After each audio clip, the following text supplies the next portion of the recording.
Welcome back to Honoring the Journey. I'm Leslie Neese, your host, and we are going on another adventure today, celebrating and honoring the journey of a guy named Jay Bakker.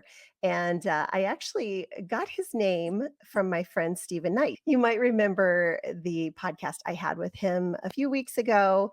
I knew him when we lived in Charlotte, North Carolina, and he had mentioned that he and Jay had worked on some things. And I was like, is that the same Jay that I remember? And sure enough, it was. So I looked him up and then I asked him if he would be a guest. And today we get to honor his journey. Jay, welcome to Honoring the Journey. So glad you're here.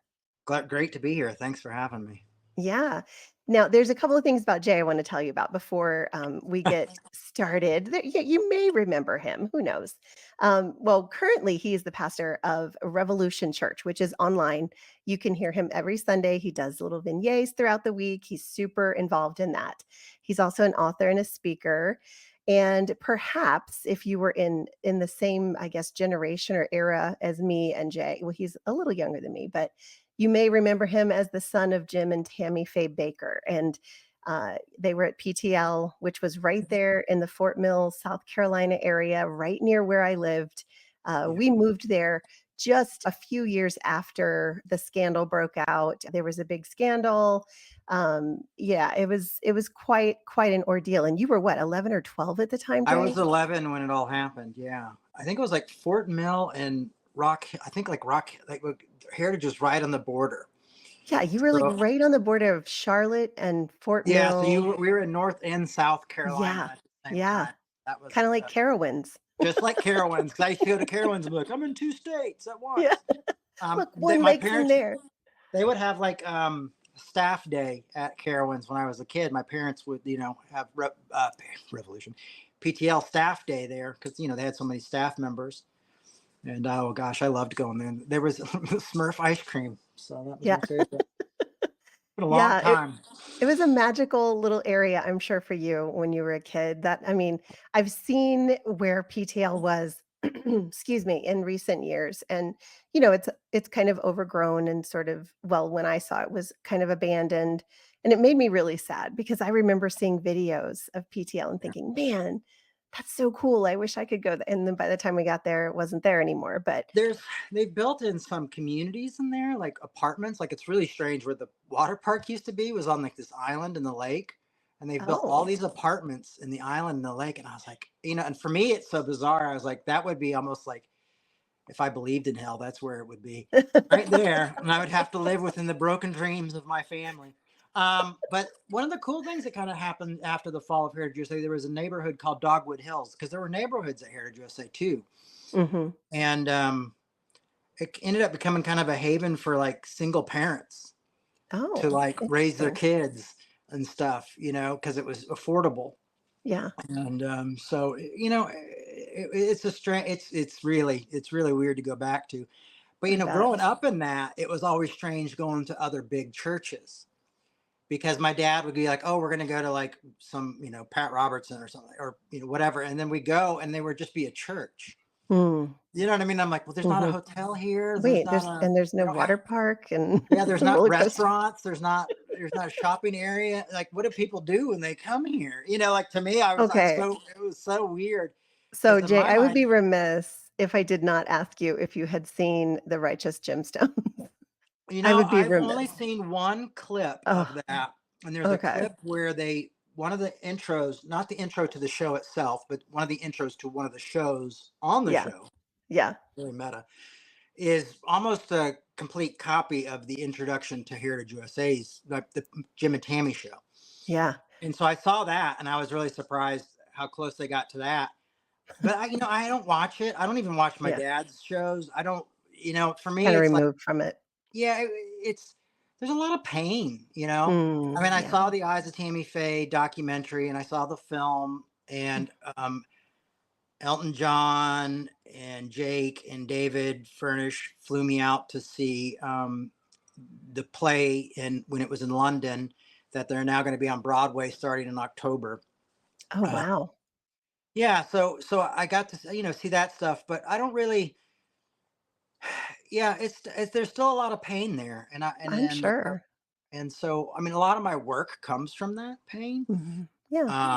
But yeah, I haven't seen it. But a lot of people ask me if I've seen it. And I'm like, oh, maybe one day. But You got to right be in the now, right headspace for I that. would totally have to be the right, It's because I was it's like, funny, but it's also, I think if it was more personal to me, it would be yeah. a little more triggering than funny. Well, and it looks more like, from what I've seen, it looks more like TBN than it does Oh, yeah. PTL. But It's I've never. definitely more that, but But there is one because guy called like Baby something, who oh, baby Billy. Baby Billy, and Yeah. I'm like, is he my dad? Is he supposed to be my dad? But then he said that character was based on his own father, Right, yeah. which I thought Yeah. was really interesting. I'm like, well, are me and like, You wow, might that's have something in interesting. common with Yeah, that, maybe we have something in common. I mean, I remember being in high school and I used to slick my hair back when I had uh-huh. hair, nice, thick, luscious hair. Of And course. by the end of the day, it would start to puff up, Oh and look gosh. like a bouffant kind of. And I remember this one kid being like, "You kind of look like a televangelist," And I was like, "Well, Oh, no.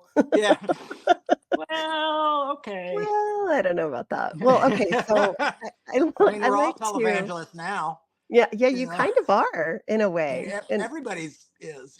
I guess, yeah, we both are in a way. Yeah, Well, okay, so I remember you being very edgy. Once the PTL thing kind of, broke and your dad had gone to prison, and I noticed you were like getting tattoos and, kind of rebelling a little bit, which I think anybody would do in your position, I'm pretty yeah. sure. But okay, so the tattoos, and now that I'm edgy and I have tattoos, I am like totally into them. And I feel like they're just such a beautiful way to just open a door of conversation with somebody and ask them. So I'm going to do that with you. I'm going to ask you, what was your first tattoo and why? And what is your favorite tattoo and why? My first tattoo is covered up, but it was I kind of now regret covering it up, which is really funny because you cover a tattoo because you regret it, and then you regret covering it up. But it was the first Revolution logo. Hmm. And we started Revolution in 1994 in Arizona, me and a couple of friends. And so we went and got Revolution tattooed on our arms. And Nice. yeah, so that was pretty cool. I mean, my favorite tattoo, it's really hard to say, like, because you can't really see it. The last one I got was when I was in Northern Ireland. And it's I'll send you a picture of it so you can Okay. And I can post it do in the what you notes. want with it. Yeah. It's a pink elephant floating on bubbles, and it says in the name of Jesus underneath it. And it's because when my mom got really sick, the last few Mhm. months of PTL, she had overdosed on Mm. medication, and she was chewing this stuff called aspergum. So it's gum with aspirin in it, and it was causing her to lose her hearing at the time. And she was just really out of it. And she was like, it was snowing. We're in Tennessee, and she's outside washing her hair, and I didn't know what was going on. And so I stayed in her room with her that night, and she hallucinated a pink elephant coming out of a closet. And I sat up, and she was really scared. And I sat up and I said, "I rebuke you in the name of Jesus." And that became an ongoing joke for me and my mom. And Aw. so for years we would give each other like little pink elephants or little pink, just anything pink almost at that Yeah. point. Um, Aw. that was kind of our little special joke because she was like, "Oh, I'm so proud of you." Honey." Like I was like, as she was sick, she's patting me, going, "Oh, that was the right thing to do." And we always kind of that was our beginning of I guess the beginning of really a tough time. And yeah, so that I got that in kind of her memory. I have some stuff on my chest in her memory. Aw. Um, I've So you got and your mom are really close, weren't you? Like best very friends? close, very, Aw. very, very close. I have this cross on my hand that I really like, but it's not red. I just colored it in the other night when I was sitting with my son. It looks pink, but it's not. Yeah, that's cute. Um, no, yeah, I like getting tattooed. I think it's Yeah. because I grew up, one, I'm Generation X, Mm. and seeing people like Axl Rose and all that. But also there was a band called Social Distortion, and that band like changed my life. And he had tattoos, and I was like, I want to have tattoos one day. And it wasn't just a phase. I'm really surprised. Yeah, so you're still doing it. I'll probably get more too, I think, Yeah. I mean, eventually. I'm running out of room, but I like them. Oh, I got plenty of space still. I only Good I for only have you. 3, so Well, always just think it through, think and it always through. go a little bit bigger than you originally think. That's my only advice. Really? That's interesting. Yeah, Yeah, you're right, 'cause I have this little four-leaf clover, and I yeah. feel like it's just not quite big enough. Like, See, people like go, "What that's is that? you always What want to is get it?" just always get it a little bigger because you're always hesitating.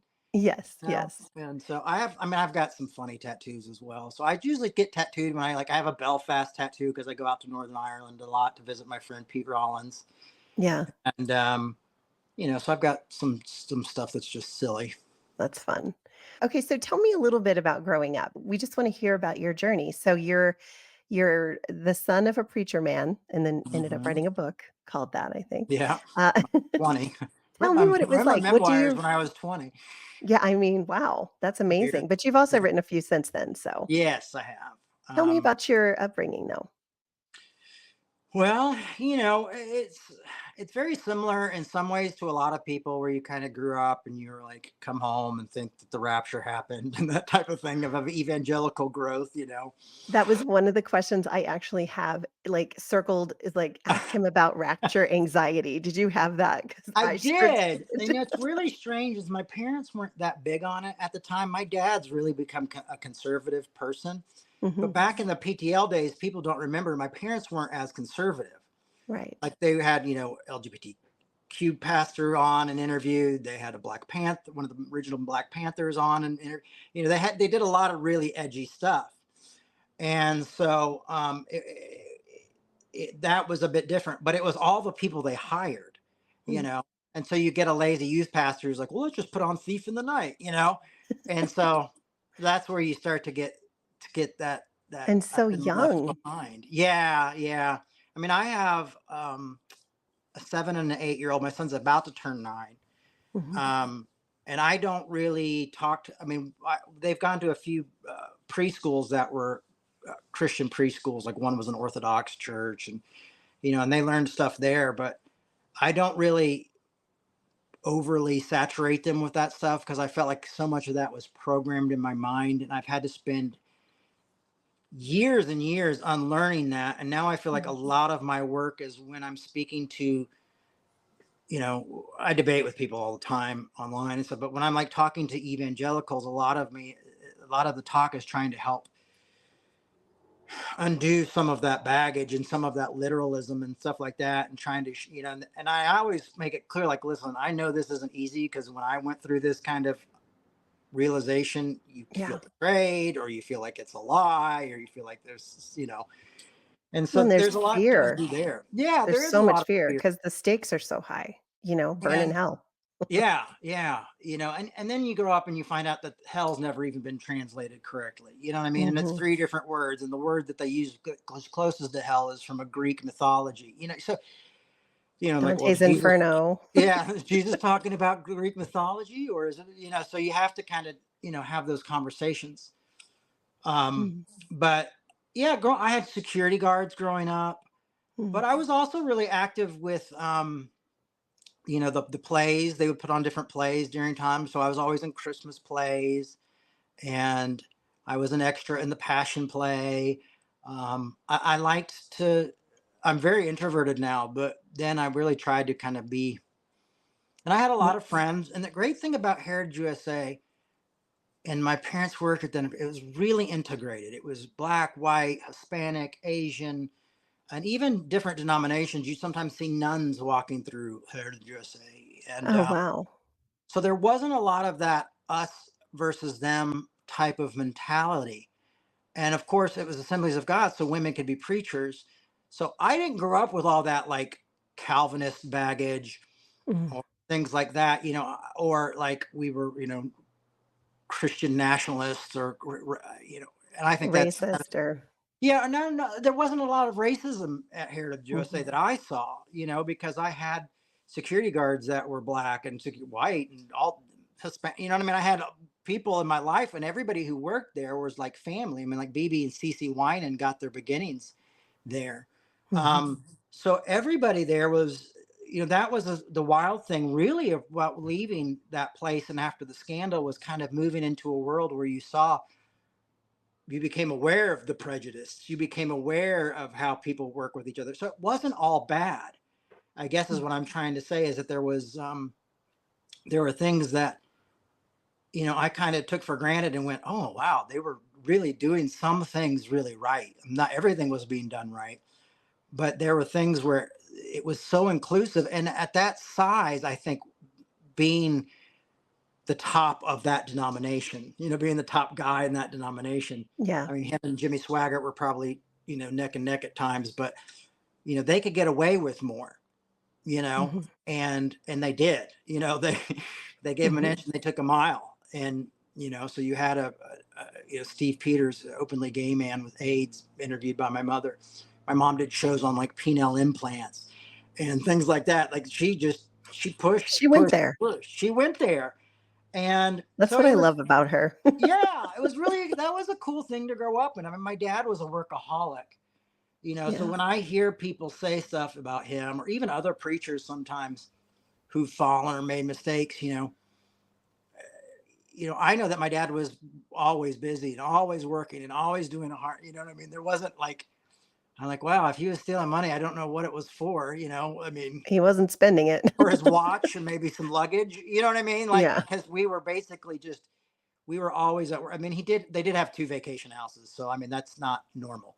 Um, but, but, it was still this thing of like, and they would, they sold one because like, what I mean? They were always just, they were like two kids who did puppet shows who became mega pastors somehow, Mhm. and so you could tell that they were just as I look back, hindsight, that they were trying to figure out their way through it as well.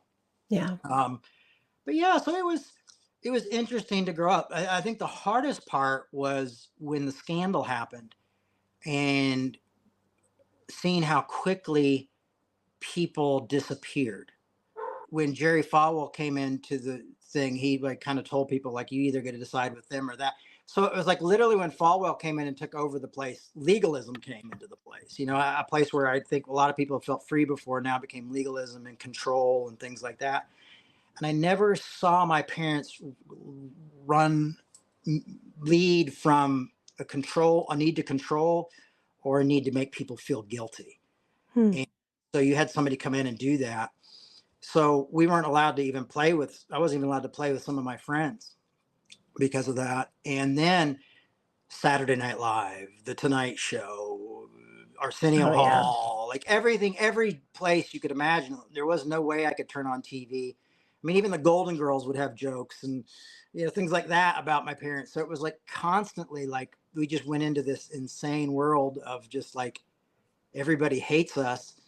And it used to be that everybody was like wanted to come to Heritage USA and sit on the couch and be interviewed. And, so Yeah, the it, world is a fickle thing, isn't it? yeah, I mean, and they were like, news reporters were renting like U-Haul trucks so they could take pictures down into the house we were Mm. staying at. And when we came back to North Carolina, right after the scandal, I mean, the parking lot in the front of the house where the house used to be in TKK, full of just reporters. Also, I remember I spent the night out that first night talking to the reporters because I was always friends with the camera people and stuff like that at Heritage USA, and I guess that was my 11-year-old mind Mm.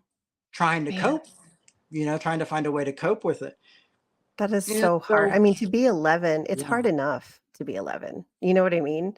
And then to add all of that. Now, I heard you on, I believe it was Larry King live, where you were talking about you had your first drink when you were 11.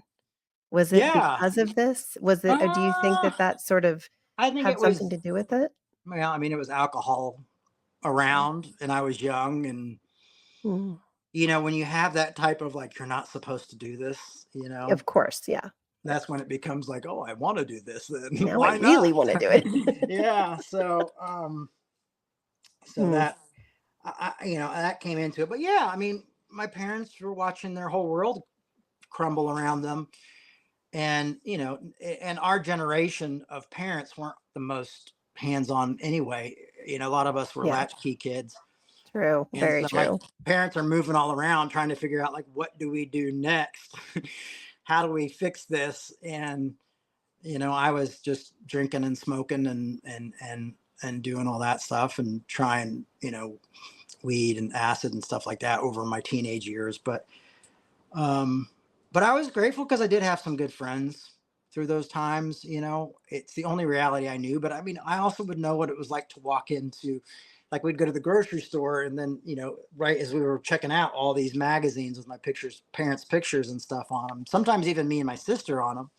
Oh my goodness. So that was a lot to take in. But I'm really grateful because it's really influenced the work I do now and Mm, continue to do.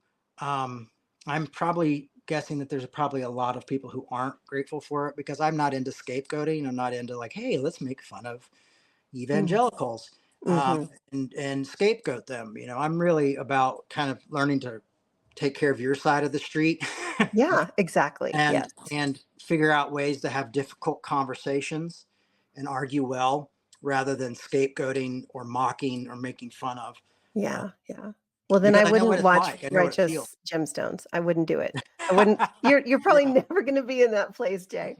I think I needed it because I needed to laugh, and I watched it when I Yeah. first came out of evangelicalism, and I was like, "Okay, this makes it easier for me." But if I had actually gone through it, that would have been very difficult to watch. Well, I So, mean, it is a yeah, bizarre world, but I think it's a yeah, bizarre world. Like, everything.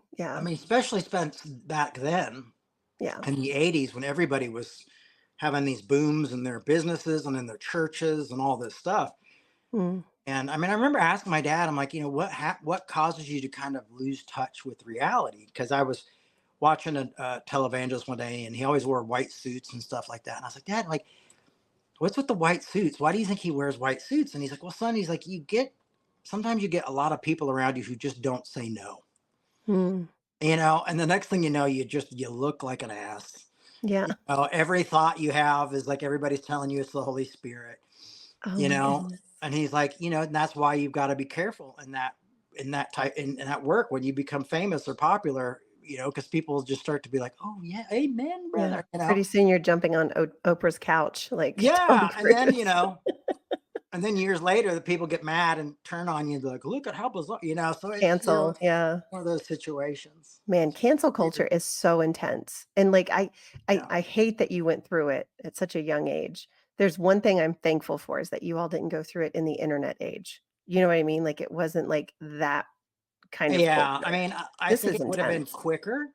I think Well, we that's would have a true. lot people would have lost interest in it a lot faster. Mhm. Because it seemed to really stay for like 4 or 5 years of like afterwards. Because then my dad went to prison and went through that case, and then he got out of prison. So then it Um, resurged, yeah. yeah, so that was always like tough that people didn't seem to. But I mean, I like if people always like, why don't you like why are you so anti-cancel culture? Well, I'm like, one, it's anti-grace, it's anti-Christ, Mhm. and uh, because there's never anybody who's beyond forgiveness and grace. Exactly, yeah. And also, I am 48 years old, and anything I do in my life is always linked back to those moments. Mhm. It's like you carry it with you, and I'm just the son. And there's a Facebook page called PTL Xers, and I was on there the other day, and some guy was writing some really mean stuff about my dad that I had never even heard before. And I was pretty sure he was off base. And so I confronted him on it. And I started to think, like, are my kids like who don't really know what their grandma and grandpa, I mean, they know a lot more about their grandma than their grandpa, but I'm like, are they going to have to answer stupid questions like this? Like, are we literally, and the guy was like, well, there's all these fallen pastors going on right now in Texas and blah, blah, blah. But I'm like, but my dad did 5 years in prison. Like, at what point do we kind of let it go? Right. He Um, he and served his time. and I've He had to paid his confront price.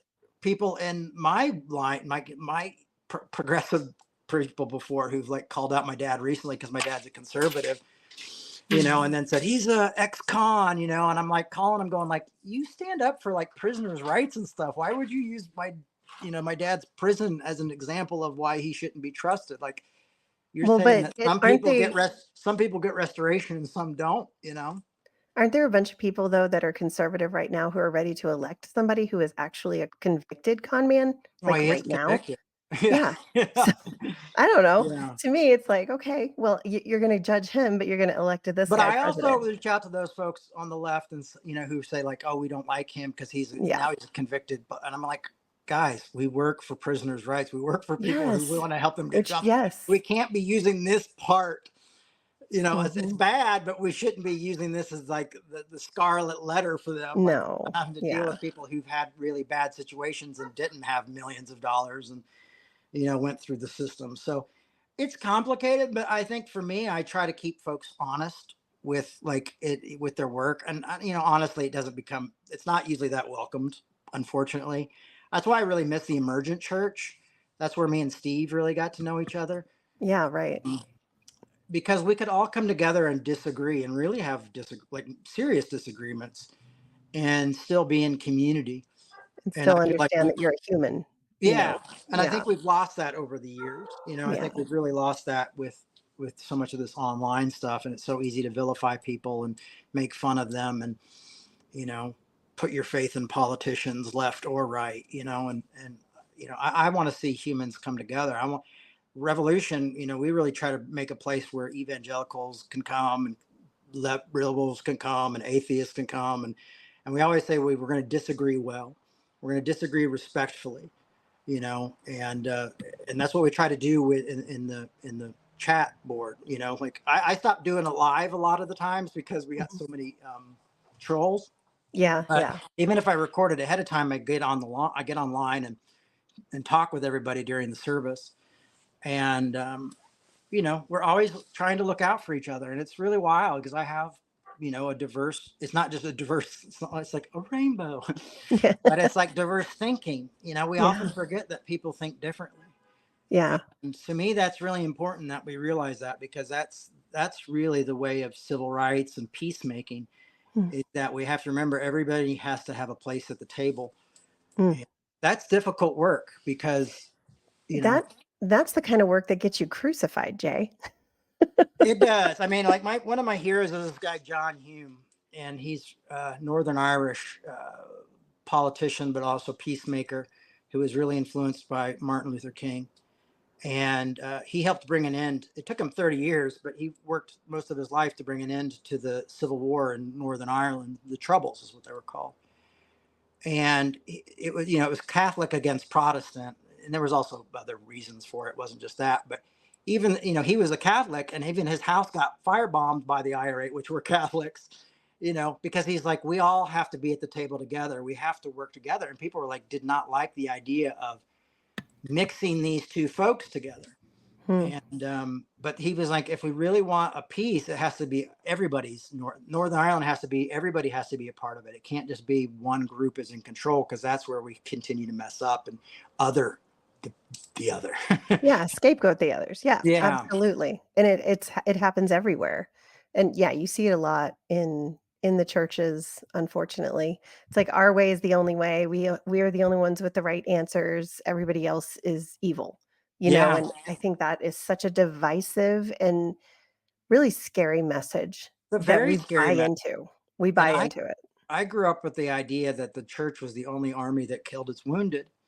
Mm, And for a few years, I felt like that was changing, but I feel like we've really come back to that still. Is I just see so many people being divisive, and so many like Christian like influencers on the left and on the right, where they just constantly just make fun of each other and talk bad about each other. And it's not in a like, oh, we're having a fun jab. It's like, it's meant to hurt. It's meant to destroy. it's dehumanizing is what it is, Yeah. which to And to me is me, I'm like, why horrifying. are we becoming that? Like for me, I left the conservative church because Mm, I didn't like that aspect of it. I didn't like the aspect of being every Democrat who ran for president was the Antichrist. right, But now I yeah. hear people on the left going like, could Donald Trump be the Antichrist? I'm like, are you guys like, are we insane? Have we all gone insane? Are we just going to do like this cycle? And it's almost Yeah. like we live off the cycle of like, well, if I have, if we're each other's enemies, we can raise money critiquing each other, and it becomes this like Basically raising money to vicious fight cycle. against, not Yeah. for.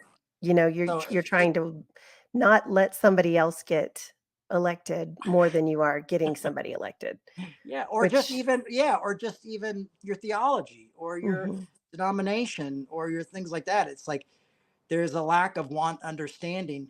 And I have to remember, like, a lot of the people who helped me out in my work to get where I'm at Mhm. were evangelicals. I'm not an Right. evangelical. I don't agree with most of evangelicals' theology. There's some we agree on, of course, Yeah. but like, but I have to remember my story. You know what I mean? I have to remember, like, I didn't see a lot of, like, mainline denomination people coming down being like, hey, can we visit your dad? And really, nobody came to visit my dad in prison except for a pastor who was in the town where my dad was in prison at. So, um, Really? yeah, I mean, until the last year when people realized he was getting out, some people started to show up.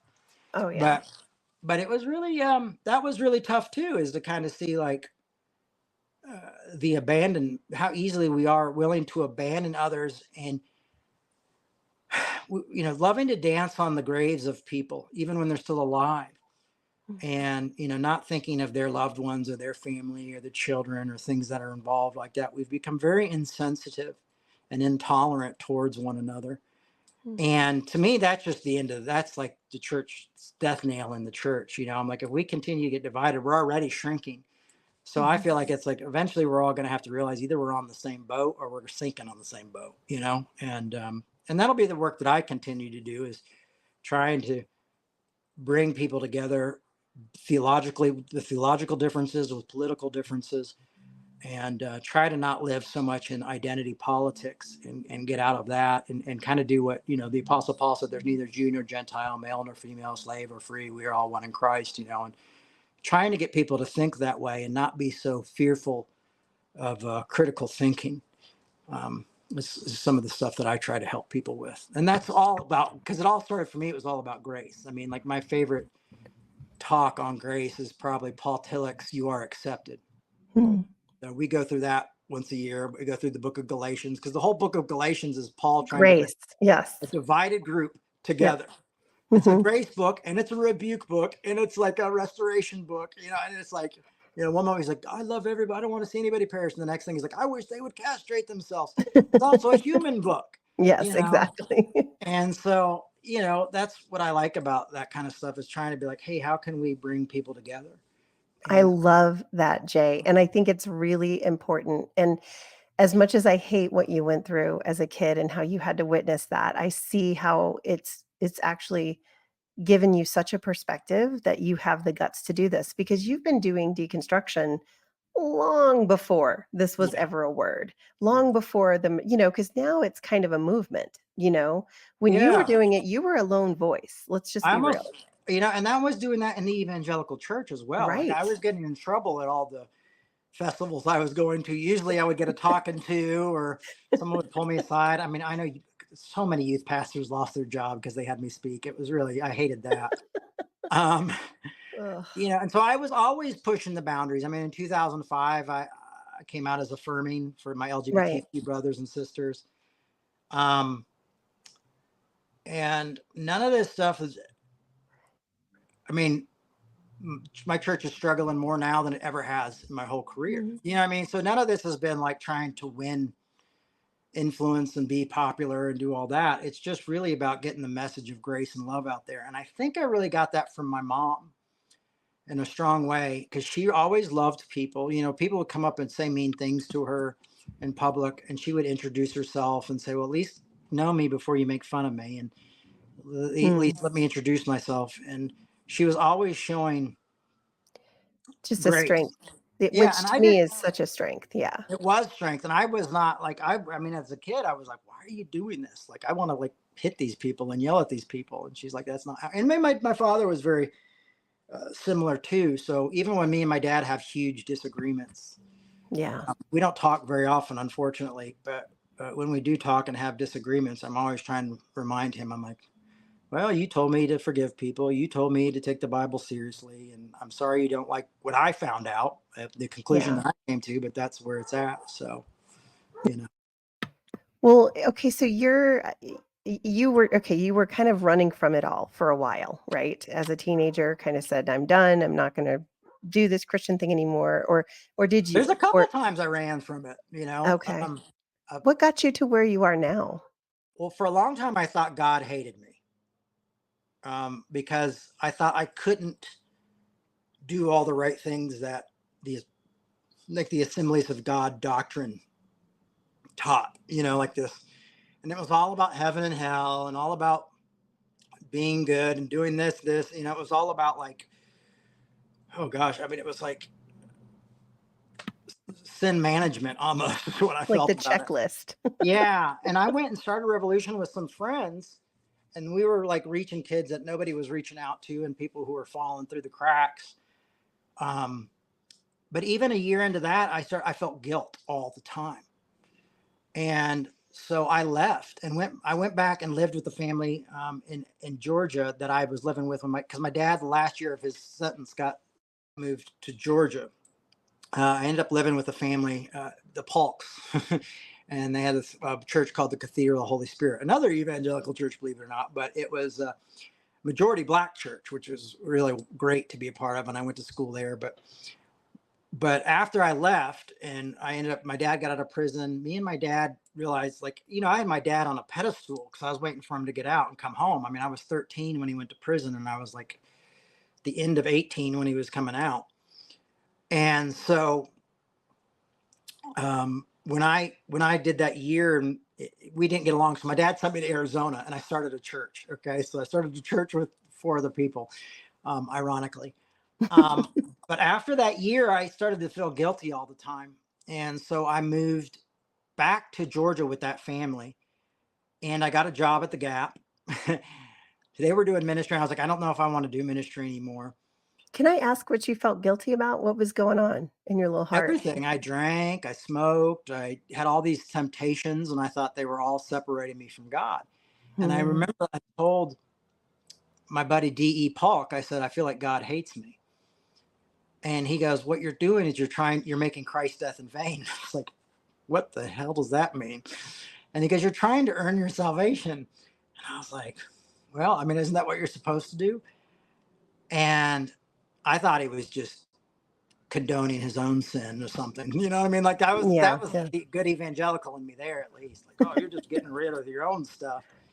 And one day, and he was going to Bible school and all this stuff. He was going to, seminary, and we were roommates because we lived downstairs of his parents' house. And I looked at him, I said, listen, I said, if this is true, you've got to prove it to me. And he said, read Galatians, read Corinthians, read Ephesians. And I started reading these books and finding out all this stuff about grace. That's another thing, is like, I'm so Paulinian, like, Mm. and most progressive Christians don't even try to ignore Paul. Yeah. And That's I not what love he meant. Paul. I mean, I would say that, I mean, I believe the pastoral epistles are definitely forgeries because they try to undo everything Paul wrote. Mm. Which is also hard to explain to my evangelical brothers and sisters, that there's forgeries in the Bible. Um, it's called good scholarship. Yeah. And knowing your favorite Bible character. So when I realized that grace was true, I would call my dad late at night and be like, why didn't we talk more about this growing up? And he goes, well, I always felt it was too good to be true. And Mm. it blew my mind. And I was like, this is all I want to talk about. This is all I want to do. So I went and worked at this place called Safe House Out, where I worked in Atlanta, Georgia, with homeless folks, and fed homeless people, help them get clothes and take showers and do all this kind of stuff. And now I felt empty. Now, Mm. instead of the guilt, I felt empty. But then I started feeling guilt because of the emptiness, because I'm like, I'm doing like the most precious work you can do. And I'm Right. feeling bad that there's no fire in me. And so my boss, Philip Bray, took me to meet with I think it was a Church of God. What was that church? Met with this mega pastor. This is so funny because this is just how it worked for me. Sorry, Oh, yeah. everybody. No, no, Um, I get it. We've all been there, so I go all of meet us. with this pastor, and I said, I think I'm lazy, because I have Mm. dyslexia too. Mm. So I grew up in school not being able to study well, and my writing was always really bad. And so I always thought, you'd hear teachers say, oh, he's just lazy and things like that, or people think you're lazy. And so I thought, well, maybe I'm just lazy. I'm a lazy person. And unfortunately, my dad's a workaholic. So I was like, why didn't I get any of that, And this pastor says to me, he says, and ironically, this church was a split off of the Cathedral of the Holy Spirit, the Mhm. church I was a part of in Atlanta. so weird. Like, none of this should happen this way. So I ended up doing a music festival for this church, this big church, Mount Perrin Church of God. That was what his name was, Mount Perrin Church of God. And the pastor goes, "You're not lazy. You just lack purpose." Mm. And I know this sounds like the hour of power. You're reading some Christian, I need a purpose. Preach, brother.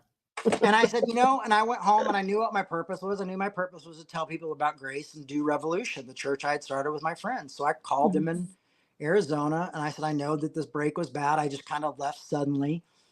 I said, "But I'm in a better place now and I want to talk about grace and I want to do it doing Revolution." Mm. And they said yes. And from there on, I just started doing Revolution. I went out to LA for a year and did it out there, and it didn't work out. So I came back to Atlanta, and it just took off. When we got back to Atlanta, like Rolling Stone showed up, did an article about Revolution. All the Christian magazines were doing, did articles about Revolution, and other readers thought I was insane. They're like, "Oh, the devil's gotten to the church." Oh my. All that stuff. Yeah. And then I got the book deal, and all that stuff started happening, and things just took off in Atlanta. We were doing concerts all the time. We were doing concerts with bands, with general market bands and Christian bands. We'd mix them together and do that kind of stuff. And, I was really influenced at that time by like Brennan Manning, The Ragamuffin. Yes. the Ragamuffin. Like I would read all of his books. I would go see him anytime he came through town. Matter of fact, I asked him to write the foreword to my book, and it was sad because he didn't want to be identified with my family, which was really a bummer. Oh God. But see, what happened was I ended up being at a thing with Brennan, and we were at a church speaking together, and the people forgot to pick us up. What? And so me and Brennan Manning are sitting waiting for the church to come get us. I'm like, "I'm used to being forgotten, Brennan, but you're Brennan Manning."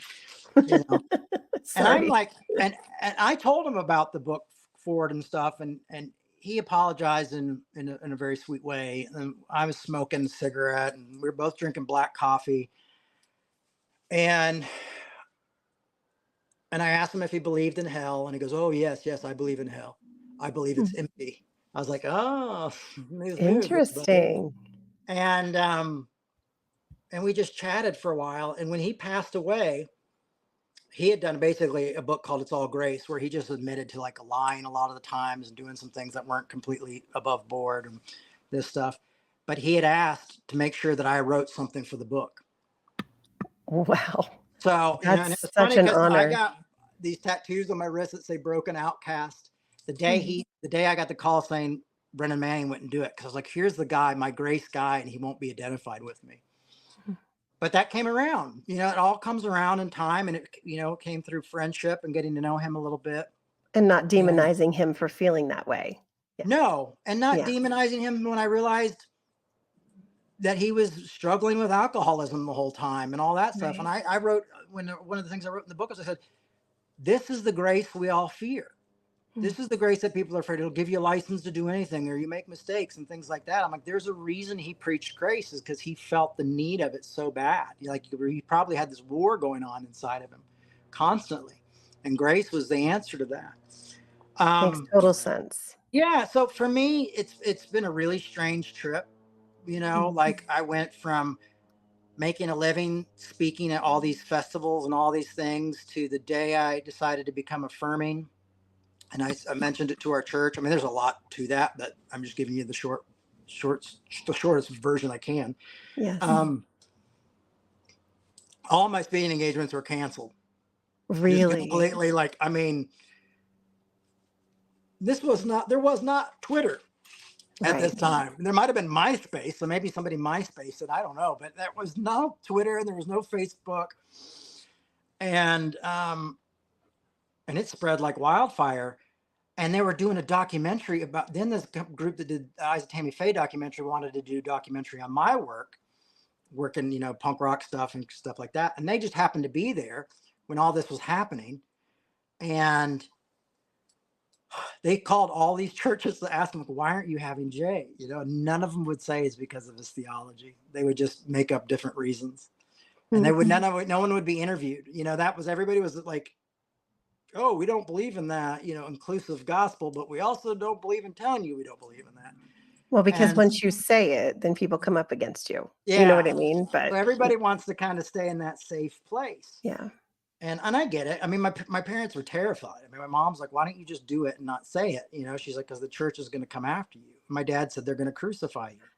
Isn't that just so telling though? That just makes my heart break. And I think it was my biggest fear coming out too, Yeah, just not coming out as gay, but coming out as affirming right. As a firm, and being yeah, able to like support and understand that you can be a Christian and love Jesus and be gay. It's a thing, yeah. guys. It's a thing. And I'd But it always does, kind of felt that way. You know, I mean, I'd yeah, it always didn't talk make sense to me. to It any never did. usually gay folks at any event I was at would come up and speak to me, maybe because of my mom, but also because they knew I was very grace orientated.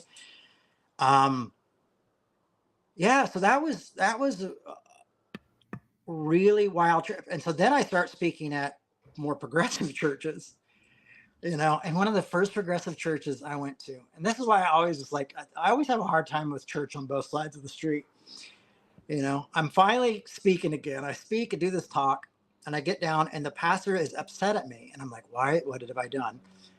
And it was because I used male pronouns for God. And now we're talking, this is like 2006, 2005. Oh, This is wow. before you really, you know, there were no This like was a they, thing. Yeah. thems and things yet.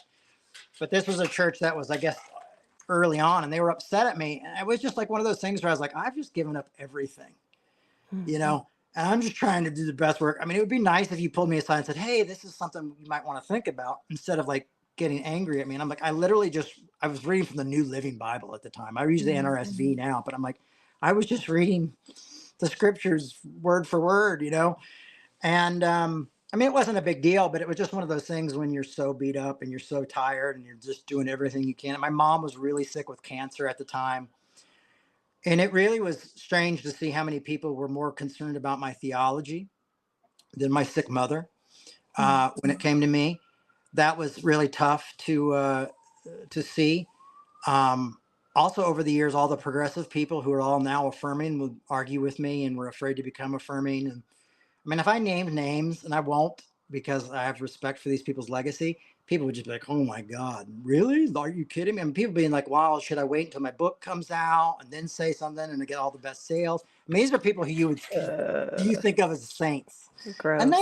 they are saints, because saints are a fallen Well, exactly, and I people think who that struggle. we also have to show grace to people who are waking up. It may take them a while to There are say some people who are something. still on that journey. Well, it's And you know we what? have, Even yeah. me, I'm like, "Ugh, I wanna post about this." Like, as a matter of fact, I had a friend of mine, I was on the show Survivor, and he was on my tribe, and he wanted me to officiate his wedding to his husband. And everything in me wanted to do it because I'm going through the deconstruction. I had already become affirming, but kind of quietly. Yeah. And I didn't want to do it, not because I didn't believe that it was okay, but because I knew that if I posted anything on my social media, people would rip him to shreds and rip Yeah. me to shreds. And I Yeah. just wasn't ready. And Yeah. so I needed time. Now, like if it was today, my butt would have been doing it. You know what I mean? Yeah. I'd have been like, heck yes, let's go. But like in that moment, I just wasn't ready. And it didn't mean that I didn't believe in it. There was more, it was almost more of like trying to protect him from Yeah. the kind of hate and I don't know, disdain that would come flying at him and his new husband because I did that, you Yeah, know? well, and that's the hard part, is you got to think about the folks it's going to affect. Like I Yeah. had to let my whole staff go within a month. I had Ugh. 7 staff members. Um, we lost, like, one of my board members made sure that the foundation that gave us money yearly was stopped giving us money. Mm. Um, Everything stopped really. It was a quick stop, but you know, at the fast stop, but it's just part of the journey for me. You know, luckily I felt like I was a little bit born and raised in the frying pan growing up at Heritage USA. Yeah. And the life wasn't perfect for me. I was a chubby kid with learning disabilities, you know, who had to be in front of the world. So that wasn't easy. Then losing everything and watching my family become like the butt of every joke and fight my way through high school sometimes and things like that was not easy for me. So for me, you know, I knew it was good. You know, sometimes I'm more comfortable in the chaos than I am in just Mhm. normal everyday life. And I think my mother is very similar to that. I was reading a book of hers I just read it for the first time like 2, 3 years ago. It's called I Gotta Be Me. I think it's Mhm. behind somewhere here. It's this book right here. I recommend going on Amazon and finding it, or eBay. It's called I Gotta Be Me. And I realized how transparent she was in the late 70s when people just weren't that way. And she's talking about my Right. parents' marriage struggles. She's talking about all this stuff. And there's not a bow at the end or any, I mean, I was like, oh, I really am my mother's son. And that was really cool to see. Like she was always, kicking against the pricks, if you will, and doing this thing. And so for me, it was like, okay, this is, it was really cool to know that that was part of her life, and kind of allowed me to realize, oh, this is why I've been so willing to like say, okay, well, it's gonna. So what if I don't ever speak at Cornerstone again, or so what if I don't ever get invited back to? I mean, I had so many friends and things where people I would see at these different events and churches, and you just do it, and then other doors open and other doors close. It's but when my mom died, I was also had my wife, I'd find out my wife had an affair, and so our Mm. marriage fell apart literally a week after my mom passed away. Oh, gosh. And so that was in 2007, and that was really hard to recover from. Mm. I would even say like I'm probably in a different place in my life because of that moment. I just was, and then I ended up getting married again and divorced again. You know what I mean? Like everything. But I've got 2 great kids, so I'm really happy for Mhm. that. Now I grew up in the Assemblies of God, so if I was AG, I wouldn't be allowed to be a pastor because I'm divorced. Um, Unless I was really famous, they might make a way for me. Yeah, they'd Um, figure it out, trust yeah, me. well, we can work this out. But there's always been a struggle there, and I think I was even along in some ways. Like I was always preaching grace, but even I started to step into scapegoating some with more. Mhm. I would have a lot of, like, when I was in New York doing Revolution in Brooklyn, I had a lot of Calvinist critics, and they all had podcasts. Mhm. And so they would play parts of my sermon and then talk about them and things like that. And I would get really angry. And that was when I met my friend Peter Rollins, who's a philosopher. He's also a theologian, but he's a theologian philosopher from Northern Ireland. And he started talking to me about different things and different ideas about God, introduced me to Paul Tillich, um, and different theologians and different philosophers. And that really got me to realize is that we can't, scapegoating just is not a way to live life or to build community.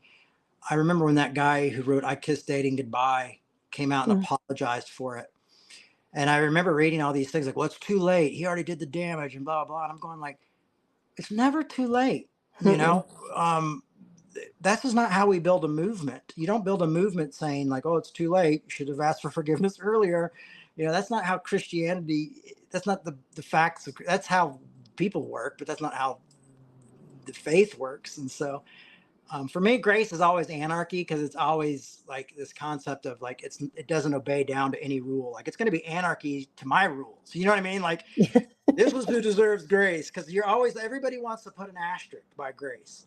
Mhm. You know, like evangelicals are like it's going to be a license to sin. Mhm. And mainliners are like it's going to be cheap grace, and you're not going to care about the poor.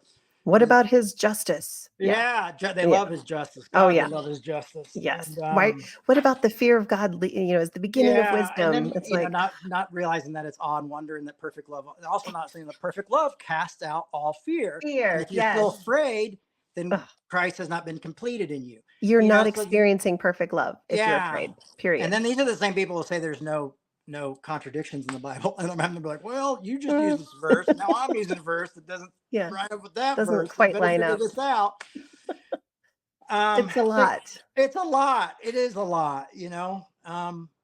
But What keeps you focused? What are you the most passionate about? I know grace. well, I know besides grace. my children, Yeah. um, they keep me focused. I mean, I'm in Seattle because my ex-wife has family in Seattle, and I said I didn't want to be in Minnesota anymore, and I said, "Well, you want to live to Seattle near with your family, and I'll go out there and be with and I'll have the kids. We'll have the kids together like 50% of the time." Perfect. So my kids are like Dad, I want to, like, this week I took took my son skateboarding 3 times. He just really got back into it. And then my daughter wanted to go. So we all 3 of us went out and did that. And that's where your sanity kicks in. That's where you're like, the bigger purpose in life kicks in. What's really cool about that, though, too, is that I know that my work is to leave a legacy to them, and not the legacy of Jay Bakker, but the legacy of peacemaking and grace things. And it's tough because I've realized recently is that often I do get strength from when I get critiqued. I do get strength when I get just kind of like, oh, blown off, like, he's not very important anymore. We don't need to, like, in some ways that keeps me going. Mm-hmm. It's kind of like, well, actually, I've got something to say. And it's tough because I have so many of my progressive brothers and sisters who don't like what I'm saying. I mean, I've been asked to leave talks before, or like even conversations online, because they're like, well, what you're saying is not helpful here because I'm talking about grace and forgiveness for everyone. And, so for me, it's Everybody like, wants to be mad, you yeah, know? yeah. So it's the work of reformation. I mean, I call people on the phone and go, like, this is not, we shouldn't be doing it this way.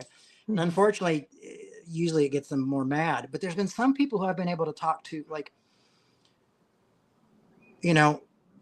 everybody's really, fearful with this election. Mm. And you hear about the 2025 thing and all this stuff. And but the fact is we're committing a genocide under the party that's running right now, under the group, under one of the vice president is part of that.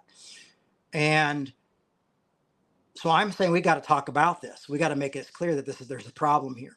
And people are like, Mhm. why don't we just wait until we get to, and get, we're so afraid of Donald, and Donald Trump, he'll do it too, And so there's this whole thing of like, he'll kill them, like what, he'll kill them twice as much. Like we're sending bombs over, we're sending millions of dollars worth of billions, Mm.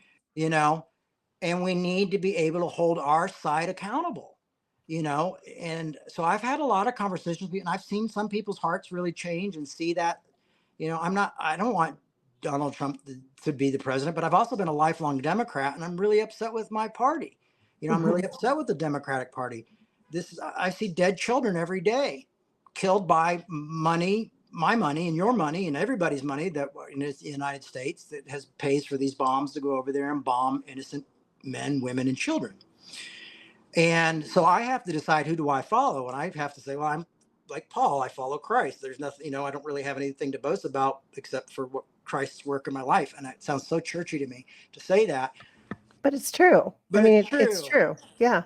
I mean, So that's hard too, because then you become unpopular with a lot of my friends have backed off. I can tell when I talk to them, because they're like, politics have become another reason to keep us divided. And, you know, and I understand why. I understand their worries. Their worries is that, well, what about my family? And what about this? But I'm going like, that's right. But we have to realize that those are our brothers and sisters who are being bombed. These are human beings. And if we get to the thought of like, I mean, usually when we say the lesser of two evil, we mean the lesser of evil for me. mm, We're not saying the lesser of the evil for Palestinian families. yeah, We're saying the true. lesser of evil for me. And we have to be aware of that. And then the lesser of evil is still evil. Right. So that's a really tough place to be. And it really leads to a lot of really tough conversations. And, but I have It more respect. I mean, I've sat under like Cornel West for years, listening to him speak and stuff. When I lived in New York, I would always go to anytime he did anything speaking. And I think that encouraged me. I've studied most of Martin Luther King's works. And that's really showed me. I'm reading this book right now by Reverend Barber called White Poverty. Oh, yeah. And Love him. Love him. it's really opened my eyes a lot as well.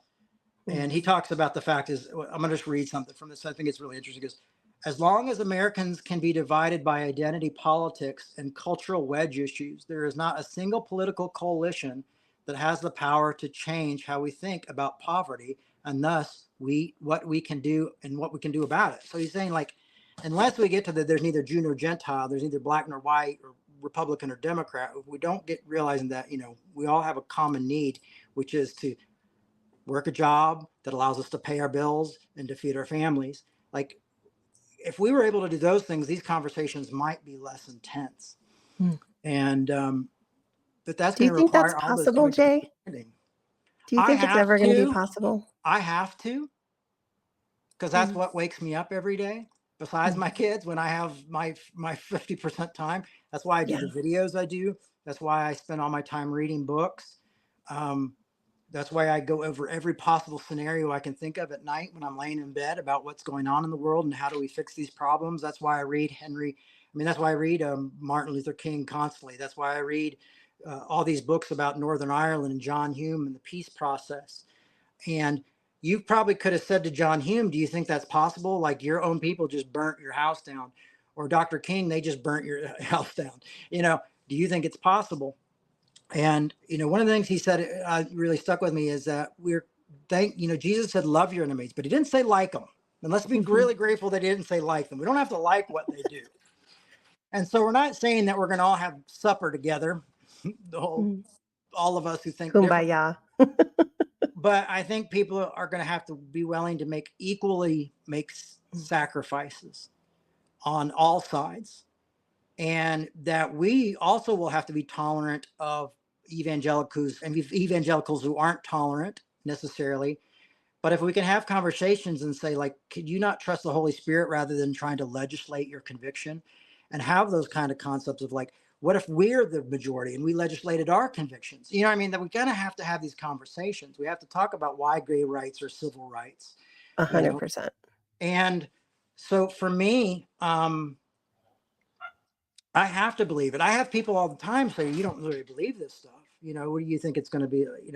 I have no illusion of grandeur that it's going to look a particular way. Like, I know I still go to Belfast when I can to work with Pete Rollins, and it's not perfect there either. But they're not bombing each other, and they're not throwing. And I'm afraid that that's where we're headed. Mm. And I hear pastors say, like, well, I just want to see the evangelicals disappear, and I want to see them destroyed. And I'm going, like, well, I want to see like redemption. I want to I see wanna see him live you like know Jesus. That's what I yeah. want. And I wanna some of see them that. live more like Jesus than we do. Right, exactly. Like, I could Yeah. take people to an evangelical church right now in Atlanta and show them the work they do, and that they're doing work that really matters, of helping people get job applications filled out, getting work, doing all these things, but they might not agree with you theologically 100%, because they're, and that's the thing. Jesus never says they will know you belong to me by your theology or Mhm. by who you don't like. Right.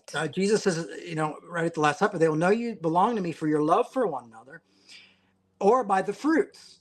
And the fruits aren't a big church or a book deal or anything. It's peace and patience and kindness and joy and long suffering, all that stuff. Fruits of the Spirit, yeah. Yeah. And then you've got, when Paul talks about love in Corinthians 13, which you might hear at weddings a lot, love never gives up, never loses faith, always hopeful, endures through every circumstance. Doesn't That's keep a where, record of wrongs. right, keeps Yes. no record of when it's been wrong. There's Mhm. three things that remain: faith, hope, and love. And the greatest of Right. these are love. You know, First John, God is love. If you can't love, this is the one that hits me hard. In First John, it says, if you can't love people you can see, how can you love a God that you can't see? So for me, that's the work, is saying, it's one thing to ask people for tolerance, but it's a whole nother thing to be tolerant. And it's not easy. And No. I'm not saying, I'm not looking for, I feel like everybody else is like looking for like some sort of magical world that we're going to live in. That we're going to get rid of all the conservatives, or we're all going to get rid of all the liberals, or everything, and we're going to have peace. No, we need to Like, figure out how they can live how together. do we live together, and how Yes. do we have a place that, and we find unity in diversity, Mm. unity through diversity, and we can at least respect the differences, even if we might think, well, that's not my conviction, I don't believe in it. I mean, I think if you spoke to most evangelicals and you said, well, can't you just trust the Holy Spirit? I don't think that's going to happen over one conversation, but over time. There's a story in Reverend Barber's book where he talks about how he had to bring all these poor people together in this southern area, and it was a lot of Klansmen and a lot of people of color, and like they're having to fight for the same rights. But these Klansmen they weren't paying their bills either. So they all decided, they all worked together. And he said, Hmm. and just the simple presence of just being within one other's presence caused some of those Klansmen to denounce their racism and to leave their racism because they saw their humanity. When I worked with Soul Force and Yes. we went and met with all these different evangelical leaders, I saw mega churches end their relationship with Exodus, Hmm. because they thought, oh, this is doing more harm than it is good.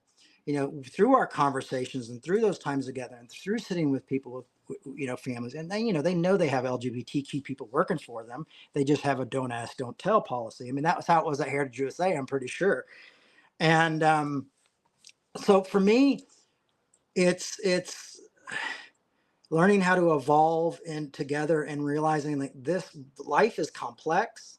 This is the part of picking up your cross. See, I thought picking up your cross was like not listening to good music and not, having sex before you marry or Not smoking getting behind the tattoos. church. Yeah, getting tattoos and having a drink. I thought that all that stuff was. I got sober in AA when I was 21 because I discovered grace and I realized that it didn't have anything to do with God's approval Hmm. of me. And as Wow. soon as I was able to take away that law there, as soon as that law died, I was able to go in and go, oh, I don't want to crash my car. I don't want to be inappropriate around women. I don't want to, hurt my friends. I don't want to get in fist fights with people I care about, all this stuff. Like, and I also want some peace in my life, and I was able to do that because I realized, well, I'm loved. I'm accepted whether I'm a drunk in the streets or if I'm preaching, in the pulpit. God loves me just the way I am, not the way I should be. And so that stuff really blew my mind and has been part of the process. I mean, I will say, like, trying to understand philosophy has helped a lot too. Psychoanalysis has helped a lot, and going to, I've been through every form of type of therapy you can imagine. Really studying this stuff uh, is important. Continuing to, like, check in and Make have yourself a friends who, priority. yeah, Yeah. and also having friends who are willing to push back, Hmm. you know. No So yes men, huh? yeah, so I have a friend, Pastor Lawrence Richardson, who I reach out to when I have certain issues and things, and we talk to each other about what I'm going through. Another person, Tony Jones, that I call, and anybody who knows Tony Jones does not mince words at all. He will just tell you straight out, like, that's not smart, or you're going to hurt yourself, or you're going to do that. And he's not going to probably do it in the most gentle way. And then I have, Pete Rawlings. Hey, Pete, I just made this video. I'm not sure I should put it up. Could you take a look at it for me? And allowing myself, to have those kind of people in my life who I know are going to push back. And it's not always easy. I don't always love it. But I have so many people who don't understand my work and what I'm trying to do and how I'm trying to encourage people. So yeah, I mean, I'm exhausted. I'm tired. I don't want to raise money anymore. Like, I'm having to raise money all the time just to keep the doors open. I'm doing a little bit of part-time work, but I'm looking for other jobs that aren't going to take all my time, but still allow me to do what I love to do. And that's the thing, is like, you're like, what gets you? I mean, it really is that message of grace has just continued to evolve in my life. That message of love, I think, my mom used to say, we're all made out of the same old dirt. I really believe that. So for me, I'm a prisoner of hope. Hmm. I'm a pessimist in almost every area of my life. I want to give up constantly, but this is what I love to do more than anything. I love doing this work. I love having difficult conversations. Like, this is, and it's not just like ministry to me. It's art, it's punk rock, it's all these different things that are mixed in together. It's, being my mother's son, being my father's son, you know, um, really not letting that experience be in vain. And, you know, it's really it feels like the narrow road and the road less traveled, because I do have people all the time encouraging me to stop and just give up and just go get a job and don't do this anymore. Especially when it becomes around finances and stuff. And this Yeah. is just what I'm passionate about. This is what I love, and this is what I'm going to do. until I can't do it anymore, is just try to bring people together and have conversations and argue well or disagree well, and try to build, bring people together, and get I everybody love at the that. table.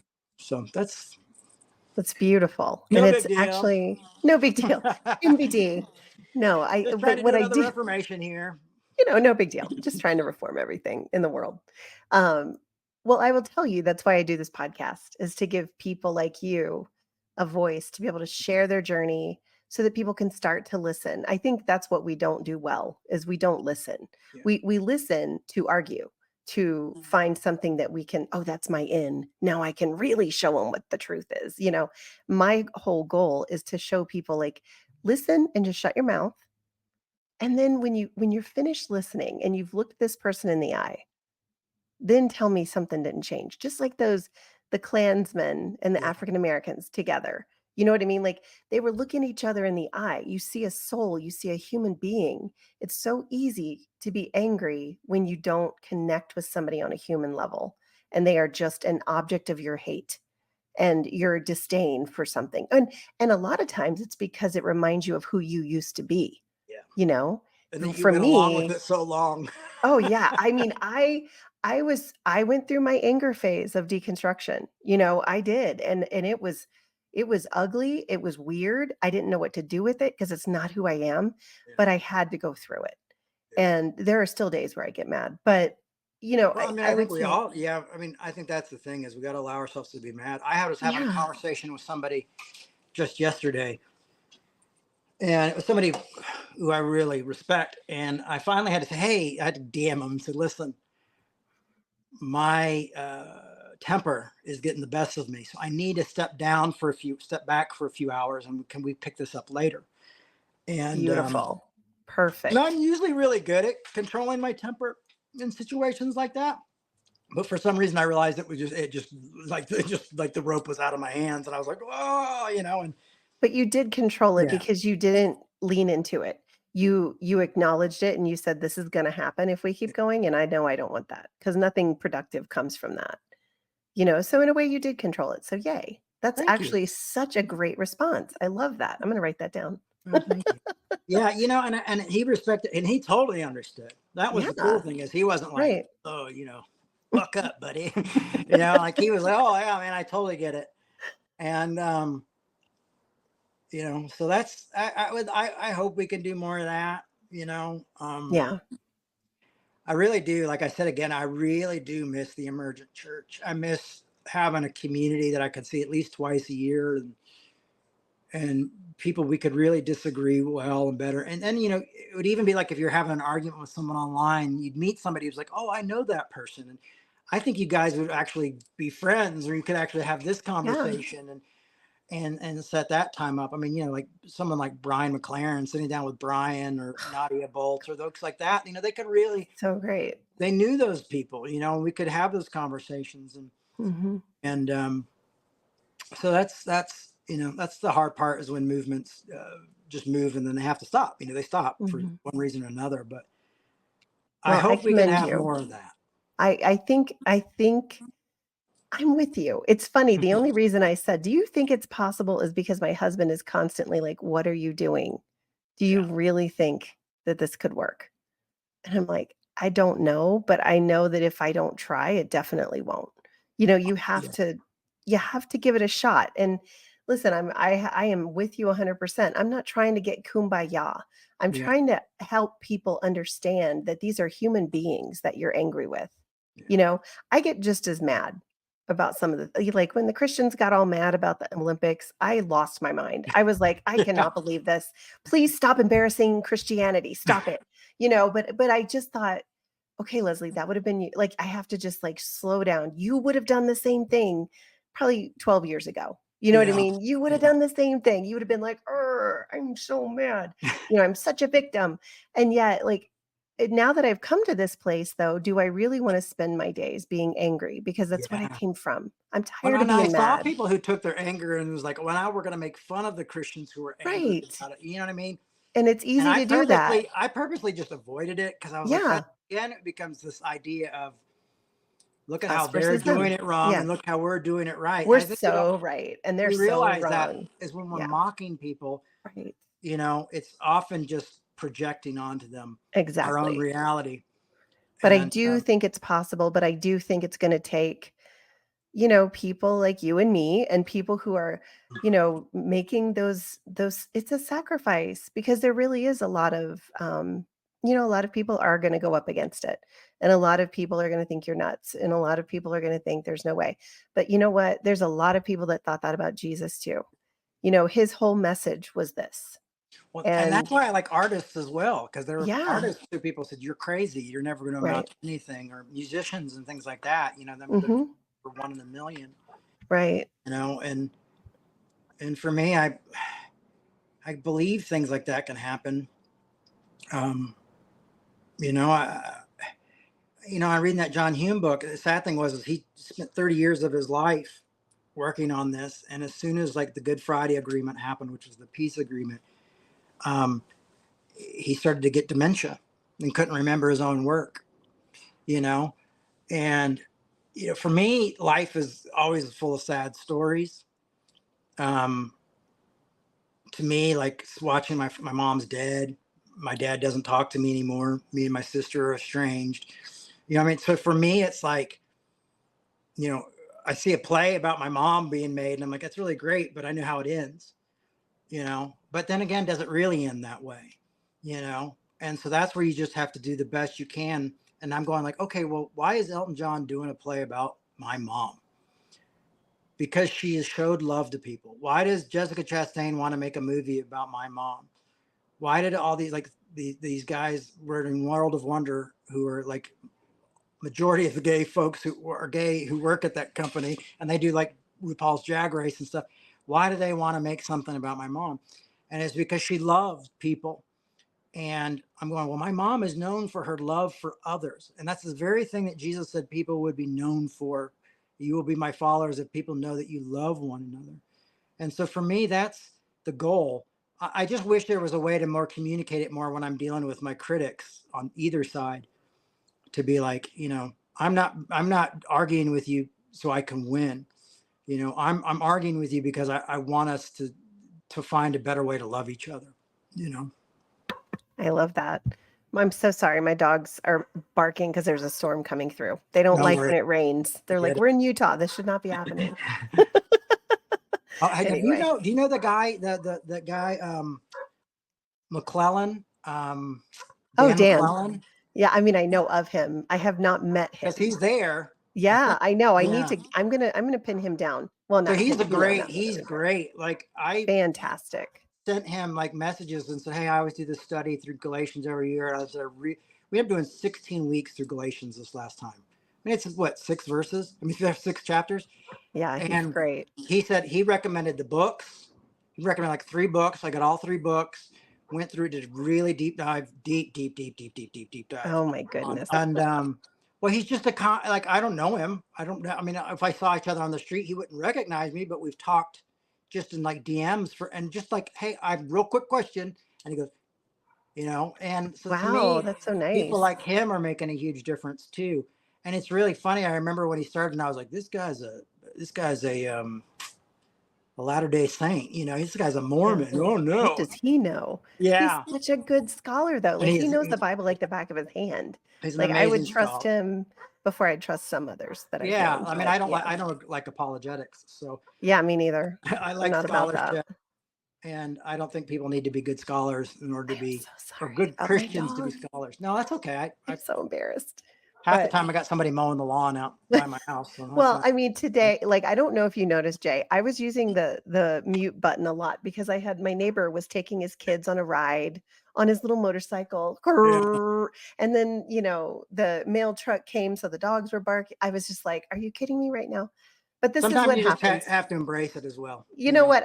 They are my co-hosts. I tell people Yeah. that. They are my co-hosts. That's Winston and Henry. There you go. And they're my little sweet boys. So there's nothing I could do. What am I going to do? But anyway, I have so enjoyed this conversation. I'm sorry I kept you so long, but I No, just no could not problem. let you stop. I was like, nope, we're going to keep going because he's really got some good I things to am say. definitely a long-winded No, but I love evangelical it. preacher. You know what? Everything you said, I agree with. And I feel Okay. like, I'm really hoping that those who are listening will see, okay, well, Revolution Church, this is something maybe that I could jump on board with. A lot of us aren't going to church right now because it's a bit triggering. Yeah. It's a bit difficult sometimes to go. I don't go to church. Yeah. So this is a way for, to get teaching and community and it's online and, maybe help you in your efforts to get that word of grace out there, which is so needed in today's world. So, and considering everything you've been through, Jay, that is your main message says so much about not only you, but your parents and Thank how you. they raised you. Whether or not your dad agrees with you or, 100%, I am Yeah. 100% sure that he's proud of you. Yeah. Thank you. And I know your mom is. I mean, I no doubt about it. I mean, what an amazing woman. I'm so Yeah. sorry that she She's passed, but fantastic. I'm curious. I just got to ask, just Yeah. because I'm thinking in different ways now. Do you ever sense her? I'm not a real. Not into I that? always so funny sometimes is that how people say I'm spiritual, not religious, and sometimes Yeah, I yeah, say yeah. I'm religious, not That's spiritual. spiritual. Um, but there are times. Yeah. Her and I even had kind of a weird thing happen after Carlton Pearson died. Carlton was a good friend of mine. Um, and I just let those be what they are. Mhm. I don't over look into them. I don't over analyze them or anything like that. I just try to let them be there. And sometimes I talk to my mom at night. Mhm. Even when I pray, sometimes I'll pray to her, and that's going to get me thrown in heretic No, jail. it's not. But No, it's not. but sometimes like even I just like mom, I don't know what to do. Mhm. And yeah, but I also know I carry so much of her around inside my heart and my Oh, yeah. mind Yeah. and those memories. And every time someone like almost has me down, sometimes someone who's really close to me will say something that just devastates Hurts. me, Yeah. you know. And I just remember, because I had somebody who's really close to me the other day say that, nothing can change, nothing's going to change. And I just remembered mom, you know what I mean? And like, oh no, things can change, and I don't know. I mean, it's a mystery to me, it's a Me mystery to too. me, but it's okay. I've had some people on my show who've talked about, afterlife experiences, that they've had with loved ones. Yeah. And I used to be like, oh my gosh, it was a demon pretending to be, like, Yeah. I was so indoctrinated, like, and afraid. And now I'm like, it could be, I don't Yeah. know. I mean, they talk about spirits in the Bible. But my So, my my my daughter has a lot of similar characteristics to my mom. She mm, also has blue eyes, and aw, me and her mother both have brown eyes.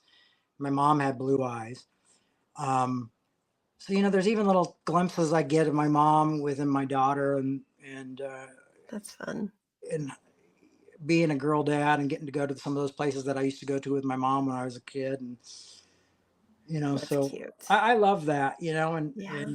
the spirit of like the spirit of Tammy Faye is a huge part of what I do. The spirit of my mother, I Tammy Faye for Mhm. all the folks out there, but the spirit of my mom really does drive me and keep me going and really believe in this thing. And when people are ugly, really reminds me to take the higher road the best I can. She showed that to you. She did, That's and it's amazing. not easy. It is.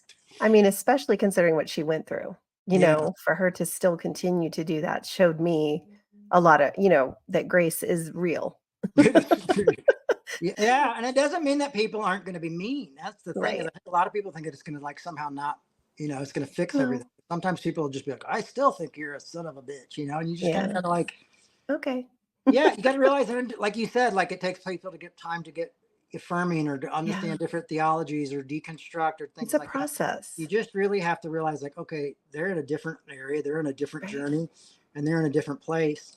And the worst thing I can do right now is stomp that journey out.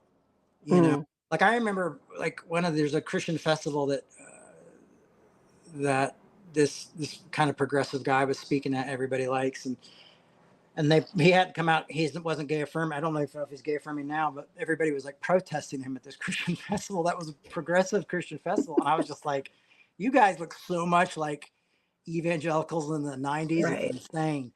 And I just have to be like, yeah, but this guy's doing great work with the death penalty. This guy's doing great work with, nonviolence and things like that. And so, the timing, I Give have him to hope that time. everybody has time, Yeah, give him like time. don't neglect the good stuff that he's doing, and, Yeah, but that's beautiful. hard. We want to have this black and white thinking and goodies and baddies. And the fact is we're all goodies and baddies, Mhm. combined. So We all make mistakes. We all do things that we're not yeah. proud of at some point, and it's just what do we do with it? And when you're afraid and insecure is usually when you do the dumbest Yes, things, So, absolutely. That is so true. so it's like, Uh, well, that's what's beautiful about grace, yeah. So if I can get people to really hone in on grace, I would really like to get more evangelicals reading the Apostle Paul. I mean, Mhm. not evangelicals, they all do, and they kind of use bad stuff, but Yeah, especially yeah, the pastoral epistles, which aren't him. Do a deep dive study on the Apostle Paul. But if I get more progressives, I think sometimes progressives miss out on the grace because they avoid Paul because of like two or three verses, like, yeah, oh, he said this. I'm like, well, you got to read the next part of yeah, Romans, yeah. and you got to read this part of Galatians. You got to read, and Mhm. if you put it all together, there's something really powerful there. And you also have to remember, Paul never mentions hell once. Right. Hmm. And I think learning to embrace those things and negotiate with those verses and see how they work for you will open you up to being more graceful and loving to folks. I mean, Jesus literally said, and everybody loves the Beatitudes. All my liberal friends love the Beatitudes, but they seem to forget the whole part about, not all of them, some of them, Many forget of the them. part about love your enemies, be kind to those who persecute you, you know, and pray Mhm. for them. These are the Mhm. things that we're supposed to do. That's part of the work. It's not just feeding the hungry and the homeless, but it's also loving those that we disagree with. Because what difference are we if we just disagree with those who disagree with us? If I just hate people who hate me, then it's just that That's cycle easy. begins all over again. Yeah. That's super easy. Yeah. So, Well, Jay Bakker, I honor your journey. Thank you thank for you. sharing just so openly and so heartfelt with us today. And I'm going to put lots of links so that people can get your books, maybe Thank even check you. out your church online, Love that. and even your mom's book. I'm going to throw that in there too because Yeah. I think that sounds like it's going to be on my list now. Oh yeah. Yeah. I'm I a got big to be fan. mean. It's such a like, it'll blow your mind that it was written in the '70s.